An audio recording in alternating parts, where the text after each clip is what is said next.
Good evening and welcome. Tonight we're going to be going over the history and geography of Benin. We'll do geography and history, and then we'll flip through this book and I'll show you some neat pictures of Benin.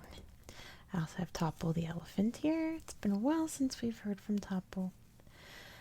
He's got really amazing sounding ears. Let me put him up to the mic while I talk a little bit about Benin. So there we go. There. So Benin is a country in West Africa. It is on the Gulf of Guinea, which is part of the Atlantic Ocean. And it's part of the Bight of Benin. You can see down here. Go right there, Topple. Okay. You can also see right here, this area is also known as the Slave Coast. I'll explain why in its history, but I bet you can probably guess why. But let's go coast and up north, going over its geography.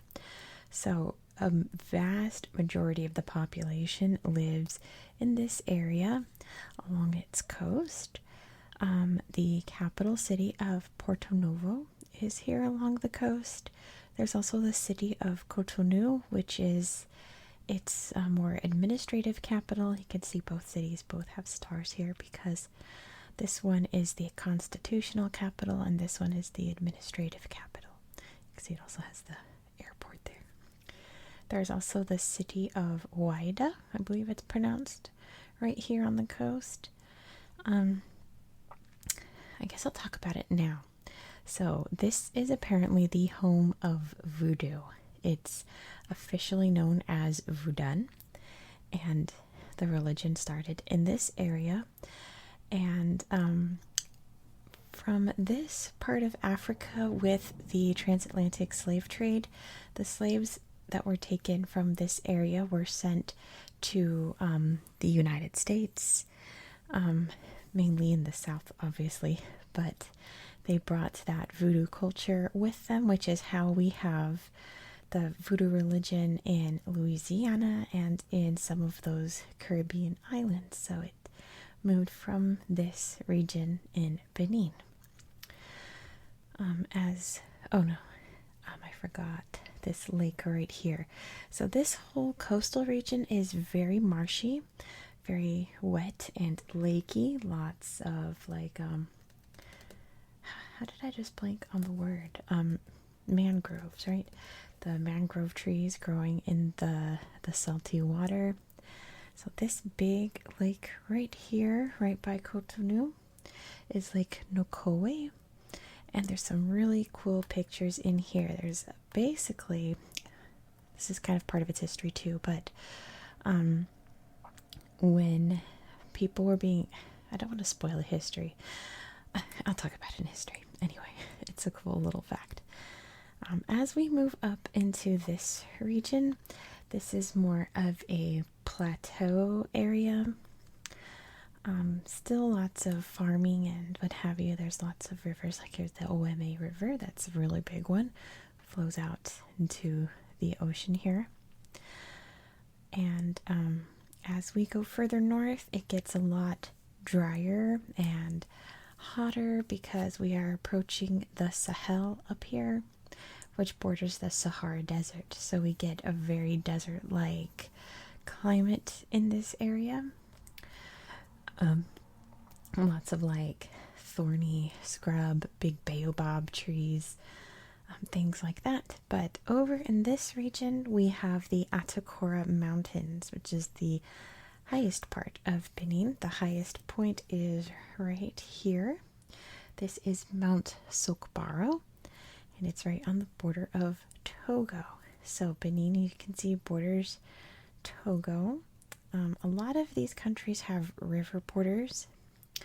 The Pendjari River is this big border up here that borders Burkina Faso. The Niger River, one of like the most important rivers in Africa, makes up the top border here with Niger. This area is all national park, so the borders are a little iffy here. This is really interesting. It's called the W National Park. And then we have the Atacora River making up this border with Niger. So in a nutshell, that's the geography of Benin. This area down here is very, very flat, and the big concern is global warming, because if the ocean rises, it's basically going to wipe out the entire coastal region of Benin, where, like I said, the majority of the population lives. So that's a real concern. But yeah, let's get into the history, because it's a really fascinating one. So, kind of a quick aside, the country of Benin is named after the Kingdom of Benin. And if you look right over here in Nigeria, you can see in the Edo region here, we have Benin City. So the Kingdom of Benin still exists. It is centered here in Benin City. This is where the king lives. It's still a thing. I've got a whole video about the Kingdom of Benin for you planned tomorrow, about its history, culture, and their ancient religious beliefs. So be sure to check that out. If you're not subscribed already, you don't want to miss it. It's a really interesting one. The Kingdom of Benin essentially stretched out around this area here. So when, at a point in its history, Benin renamed itself, they picked the more ancient of the kingdoms that was in its borders. But there were quite a lot of other kingdoms present in the area of Benin. They didn't have writing, so we don't know a lot about its early history. But along the coastal region, we had the Ajah group. They were very tribal, not so much like a kingdom or empire like in other parts of Western Africa. But the big one at first was the Oyo Empire, which you can see this region of Nigeria is still named after it, the Oyo Empire, which again was more of the coastal area, mainly centered around Wida and Alada also. But in the plateau around Abome, you can see there, was the Dahomey Empire. And they were the ones to wind up dominating the region. So the Oyo Empire was made up of the Yoruba people, and the Dahomey Empire is made up of the Fon ethnic people. So two very different cultures. And the Dahomey were incredibly, incredibly warlike. I mean, the Oyo and the Benin also did fight, but the Dahomey, like, incredibly so. Like, they're described as like the Black Spartans. Like, war was their culture. They had like female warriors. They had, like, you know, boys trained essentially from birth to be warriors. Like, their whole culture was wrapped around warring with people. They were, like I usually say when we talk about these ancient empires, they were the biggest and the baddest. Like we talked about the Ashanti over in Ghana. This is like extremely so. They were very, very warlike. And their empire was funded by selling slaves. So when they would attack, they would fight, they would win, and then they would round up all the captives and sell them into slavery. Which is how, once the Europeans came over, they were like, bingo, and they started selling slaves to the Europeans, which is why this area is known as the Slave Coast.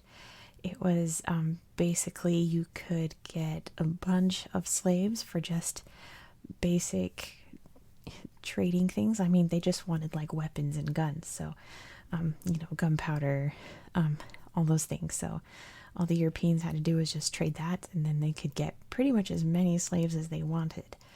And the Dahomey Empire grew to eventually conquer all of the other major areas down here along the coast. Porto Novo is obviously a Portuguese name for Newport, so it was the Portuguese that got here first established a trading port, and then eventually the French got into it, which is how we have Cotonou, establishing that slave trading port. Eventually, after a long time, the Dahomey Empire started to weaken as the Europeans grew stronger and stronger. The French took advantage of that in 1892 and started to invade. That was really like their main strategy in Africa, was just go in and just start conquering. So they did fight a war with the Dahomey, and for like the first time in their history, the Dahomey Empire had a major loss, and the French took over. In 1899, the French referred to this region as French Dahomey. In 1958, France gained autonomy of the region and eventually granted them independence on August 1st, 1960, mainly because, letting go of colonies and granting them independence if they were ready to go was the big to-do in that part of history. So the only big issue, well, I mean, there were a few, but the biggest issue of that time was that when the lines were drawn, when the Europeans divided up Africa, they took no regard into ethnic groups. So once it was called Dahomey, once it was granted independence, there were many, many different ethnic groups all throughout the region, and they all kind of had their own section of the country, right? So what wound up happening was that 3 different presidents from each ethnic group were elected, and it didn't work at first. There were coups, and then once the dust settled from the coups and they started electing again, the same exact 3 leaders were all elected. So they're like, let's try this out. Like, we'll each reign, but one of us will be in charge for 2 years and the other one will be in charge for 2 years. We'll see how it works. And we talked about this in Vanuatu also. When you have more than one person in charge, it does not ever work. Ever. If you have 3, that's even more of a mess. So as you can imagine, it was pretty chaotic in the government, and there was a huge overthrow in 1972. It was led by Mathieu Carriacou, and he wound up dominating the area, renamed it to Benin. Well, it was like the whatever Benin. I didn't write it down. But his big thing was that he was going to turn it into essentially a communist country, and it became a Marxist-Leninist state. Kind of a really bad time to adopt that form of government in the 1970s, right before it was just starting to collapse, It was a huge disaster economically and politically as well. He was really against like higher education, or he was really against just like education other than the basics in general. So it led to a huge exodus of teachers and a lot of professionals, which weakens everything when you don't have your experts there. When Benin was running low on money, he purchased nuclear waste from the USSR and from France. And some of the villages, he planned to just bury it in this Plateau region. So the people that lived there, I didn't write down the ethnic groups, but they were from a different group than Carriacou. And they were saying, well, he's trying to kill us. He's burying nuclear waste in our backyard. So they rose up. There's lots of protests against it. I mean, there were a lot of... Okay, so the biggest oopsie was that they ran out of money and they couldn't afford to pay the army. So the army rioted. The biggest was in 1989. And the president just basically said, you know what, never mind. We'll go back to democracy. We'll just start over. We'll become the Republic of Benin and just have elections. Someone in my house just sneezed. I'm sorry.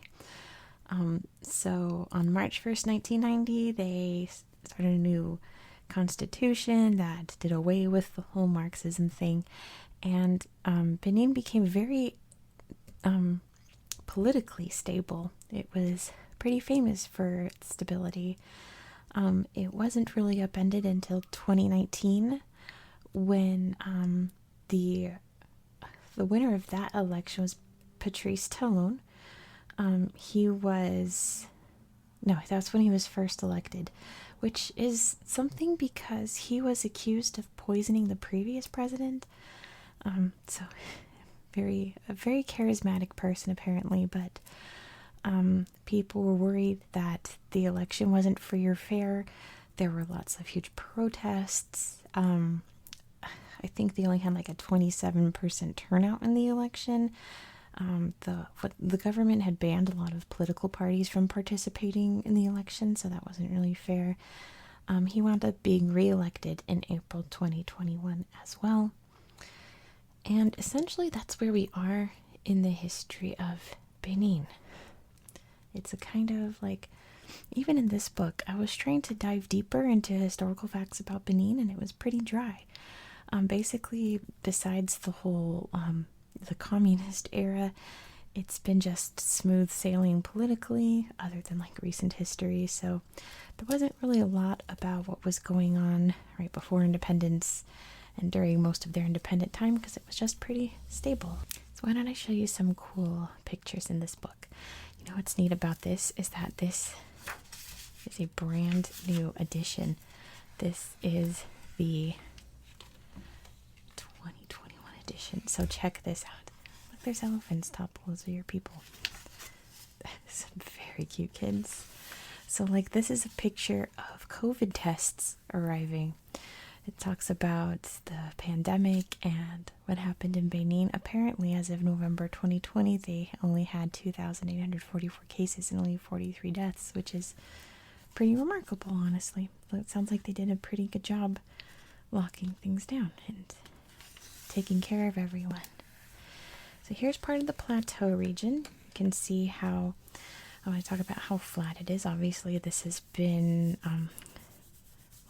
made into more farming land, like cutting down the trees and stuff, but the mountains you can kind of see in the background. But for that most lower half of Benin, it's pretty flat. Here's the coast. This is the Grand Popo region, which is a really tiny region. It doesn't really show up on this map. It's like right here. Oh, you can see the city of Grand Popo. But yes, very flat, and as you can see, very marshy and wet region. We've got a political map of Benin. We've got a lady with some pineapples, and she's on Lake Nokoi, which talks about it here. Here's the beautiful lake with some boats on the shore. And so this is the village of Ganvi, which is situated on the lake. So here's what I didn't get to. So the Dahomey warriors apparently had a thing that they couldn't cross water or certain bodies of water for whatever cultural reason. So when people were fleeing from them, so that they wouldn't be captured as slaves, they would go out on the lake where they couldn't get them, and eventually they built a huge village on the lake so they could be safe. Apparently Ganvi, down here, it says, it means we are saved, and V, community. So it was like a safe haven that you couldn't get kidnapped from, apparently, and it's still there today. This is in Cotonou. It's Red Star Square. This is a funerary crown from the Kingdom of Dahomey. Very intricate. Lots and lots of little beads. This is a funeral from the king of the ancestral throne of Dahomey. And this is a really beautiful carving in a tree in Huayda. This town, like I kind of mentioned at first, was very, very hard hit by the slave trade and the Dahomeans coming in and rounding up people. So there's a few more pictures of recognizing that part of their history. This is the Mino women, the female warriors of Dahomey. She's got a big gun and she's got a big machete. Let's see what else. We have some French newspapers. French is still the main language spoken in Benin today. This is one of the former presidents, Christophe Soglo. There we go. And here's the current president, Patrice Tallon. Yeah, this was on August 1st, 2020, hence why everyone's wearing their masks. Here he is again with, oh, he's receiving the national flag during his swearing-in ceremony, it says. This is during the 2019 protests over the election. We've got Patrice Tallon meeting the Secretary General of the UN, and this is the National Assembly building. And this is election day. Their currency is the CFA franc, which a lot of West African countries use. Cotton being harvested.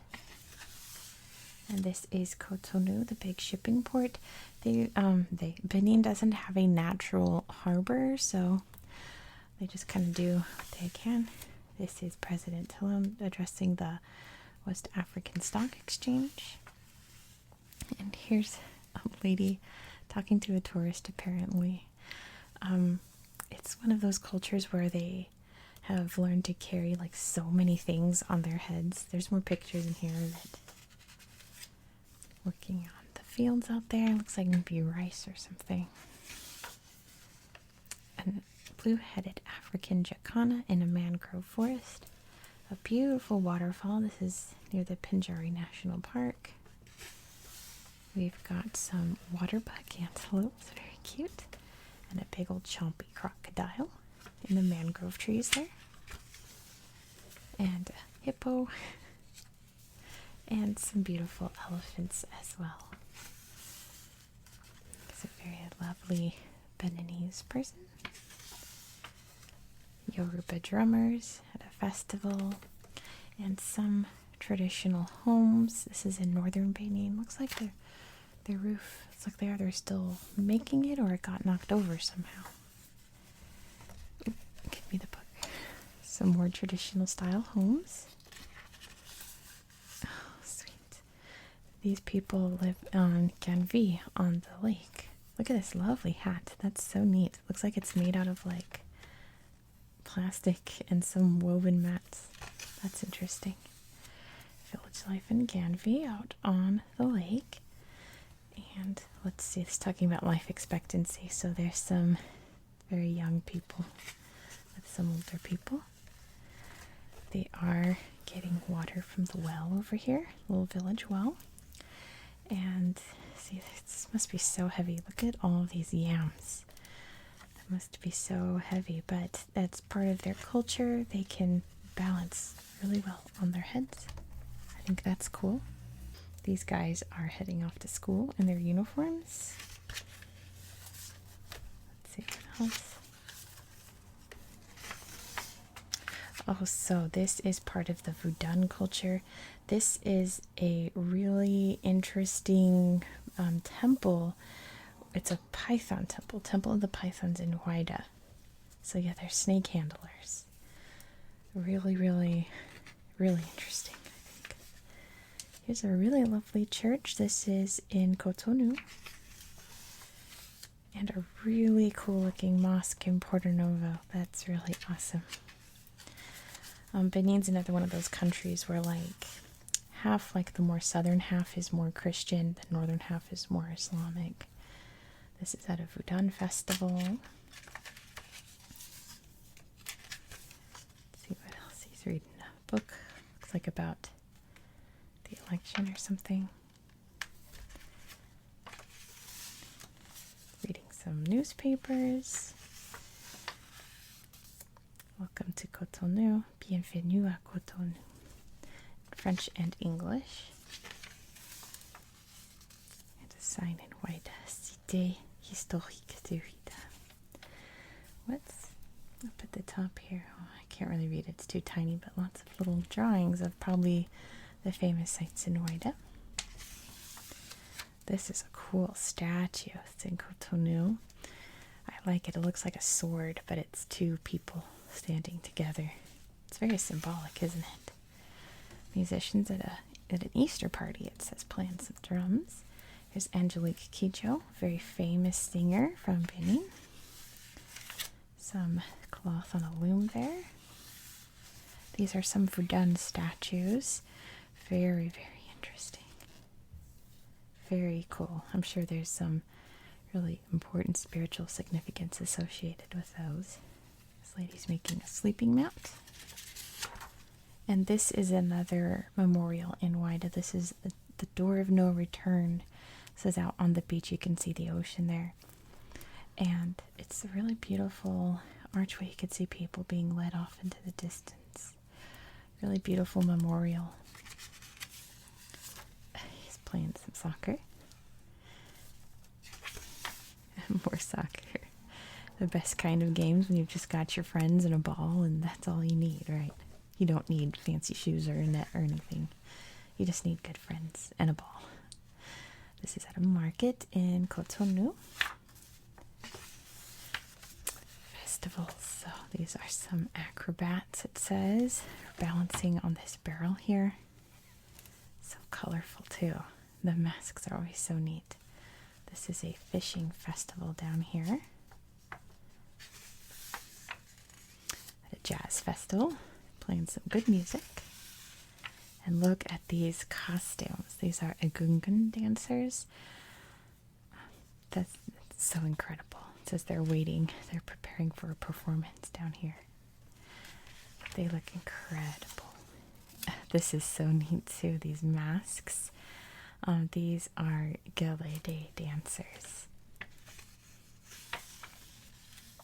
And this is also at a Verdun festival. He's all decked out.